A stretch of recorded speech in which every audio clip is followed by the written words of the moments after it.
السلام علیکم۔ Broken heart syndrome ایک ایسا ہارٹ اٹیک جو کہ کسی اپنے بہت ہی پیارے کی بچھڑ جانے یا پھر ڈیتھ کے بعد یا شدید دکھ اور اسٹریس کے بعد کسی مریض کو ہوتا ہے۔ جی ہاں، ہم سب نے شاعری اور فلمی گانوں میں دل ٹوٹنے کی بات سنی ہے، لیکن یہ ایک میڈیکل حقیقت ہے کہ کئی مریضوں میں کسی اپنے کی ڈیتھ کے بعد، بچھڑ جانے کے بعد یا پھر شدید دکھ اور سٹریس کی وجہ سے ایک خاص قسم کا ہارٹ اٹیک یا کارڈیو مایوپیتھی ہوتی ہے، جسے ہم بروکن ہارٹ سنڈروم کہتے ہیں۔ بروکن ہارٹ سنڈروم میں دل کا وہ خانہ جو کہ میجر پمپنگ والا خانہ ہے، یعنی لیفٹ وینٹریکل، وہ غبارے کی طرح پھول جاتا ہے اور کمزور ہو جاتا ہے۔ اسی لیے اس کا دوسرا نام اپائیکل بلون سنڈروم ہے۔ بروکن ہارٹ سنڈروم کی علامات میں سینے میں درد محسوس ہونا، دباؤ محسوس ہونا، پسینے آنا، گھٹن کا احساس، سانس میں تکلیف ہونا، لیفٹ ہاتھ کی طرف، لیفٹ الٹے بازو کی طرف درد کا جانا، پیٹھ کی طرف درد کا جانا شامل ہیں۔ یہ عام علامتیں ہیں۔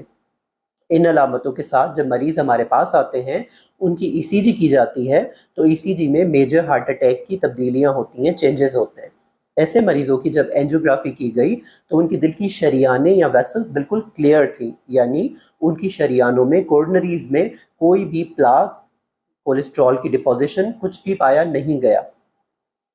بروکن ہارٹ سنڈروم جو کہ شدید رنج، دکھ اور اسٹریس کی وجہ سے ہوتا ہے، اچھی چیز یہ ہے کہ علاج کے بعد most of the time reverse ہو جاتا ہے، بالکل ٹھیک ہو جاتا ہے۔ بروکن ہارٹ سنڈروم میجورٹی عورتوں کو متاثر کرتا ہے، یعنی 80 سے 90% جو مریض ہوتے ہیں وہ خواتین ہوتی ہیں اور 10 سے 20% مریض مرد ہوتے ہیں۔ بروکن ہارٹ سنڈروم کی علامات ہارٹ اٹیک کی طرح کی ہی ہوتی ہیں، اسی لیے شروعاتی علاج اور آگے کی ایویلیویشن کے بعد ہی بروکن ہارٹ سنڈروم کو ڈائگنوز کیا جاتا ہے۔ تو بروکن ہارٹ سنڈروم سے ہوشیار رہیں۔ اگلی بار جب بھی گانے میں یا کسی شاعری میں دل ٹوٹنے کی بات سنیں تو یہ یاد رکھیں کہ یہ ایک حقیقت بھی ہو سکتی ہے۔